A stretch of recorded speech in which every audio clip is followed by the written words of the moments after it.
ఆంధ్ర, తెలంగాణ విడిపోయాక తెలంగాణలో ఏర్పడినటువంటి కొత్త పార్టీ ఆనాడు ఏదైతే ఇక్కడ వైఎస్ఆర్‌సీపీ అయితే అక్కడ ఆహ్, టీ వైఎస్ఆర్ టీపీ అని పెట్టారు. వైఎస్ఆర్ తెలంగాణ పార్టీ అని షర్మిల.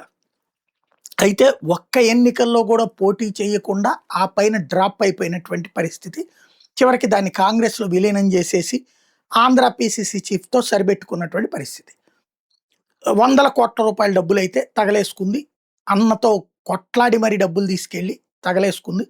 మళ్ళీ ఆ తర్వాతనే ఇప్పుడు పీసీసీ పేరుతో తిరుగుతోంది గానీ, ఇక్కడ ఆంధ్రాలో సీన్ లేకుండా పోయింది. తెలంగాణలో సీన్ లేకుండా పోయింది. ఆ రోజు నేను తెలంగాణ బిడ్డని, తెలంగాణలోనే పుట్టాను నేను, తెలంగాణనే ఆడబడుచుని నేను అన్నటువంటిది చెప్పుకొచ్చింది.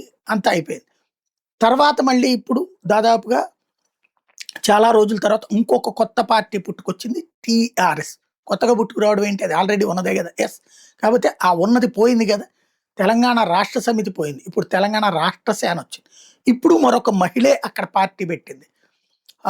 కనీసం మహిళలకి మంత్రి పదవి కూడా ఇవ్వకుండా రెండవసారి కానీ, మొదటిసారి గాని చాలా అహంకారపూరిత ధోరణితో వ్యవహరించినటువంటిది. అంటే ఏదో నామ్‌కే వాస్తే ఇచ్చి రెండోసారి ఇక జనం తిడతన్నారన్నటువంటి ఫీలింగొచ్చాక అప్పుడు సబితా ఇంద్రారెడ్డి లాంటోళ్ళకి ఇచ్చినటువంటి పరిస్థితి. అక్కడ మహిళలకి అతి తక్కువ ప్రయారిటీ ఇచ్చుకొచ్చాడు కేసీఆర్.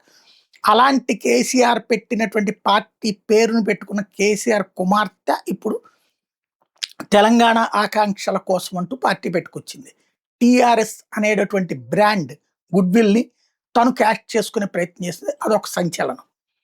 అది తెలంగాణలో జరిగింది. ఒక పార్టీ పోయింది. ఒక పార్టీ పుట్టింది. అక్కడ. అదే ఆంధ్రప్రదేశ్‌లో ఇదివరకైతే 2014 ముందే సమైక్యాంధ్ర పార్టీ లాంటిది పుట్టింది. 2014 ఎన్నికల తర్వాత అది కనుమరుగైపోయింది. ఆ తర్వాత చూస్తే ఆంధ్రప్రదేశ్‌లో ఇప్పట్లో పార్టీలైతే కొత్తగా ఈ జై భీమ్ భారత్ పార్టీ అని చెప్పేసి ఇంకోటి ఇట్లాంటివి వచ్చినాయి గానీ, ఓ ప్రభావవంతమైన పాత్ర పోషించలేదు. ఈ దఫా 2 పార్టీలు తెర మీదకి రాబోతున్నాయి ఆంధ్రాలో. వాస్తవంగా జనసేన స్ట్రాంగ్‌గా నిలబడింది. కలబడి ఇప్పుడు డిప్యూటీ సీఎం పొజిషన్‌తో సర్దుకున్న వేళ ఆ గ్యాప్‌ని ప్రతిపక్షం కాదు, అధికార పక్షం కాదనుకున్నప్పుడు గ్యాప్‌ని అక్కడ ఫుల్‌ఫిల్ చేయడానికి భారతీయ జనతా పార్టీకి అవకాశం లేకుండా తనందుకోవడానికి వచ్చింది కవిత. ఇక్కడ ఏబీ వెంకటేశ్వరరావు గారు ఒక పార్టీ పెట్టడానికి సిద్ధపడ్డారు. విజయసాయిరెడ్డి గారు ఒక పార్టీ పెట్టడానికి సిద్ధపడ్డారు. తద్వారా 2 పార్టీలు ఆంధ్రప్రదేశ్‌లో రేపు ఇంకోటి ఆల్రెడీ బీసీవై పార్టీ మొన్నటి ఎలక్షన్స్ అప్పుడే వచ్చేసింది. కాబట్టి ఆంధ్రాలో కొత్తగా 2 పార్టీలు రాబోతున్నాయి. తెలంగాణలో ఒక పార్టీ వచ్చింది ఇప్పుడు.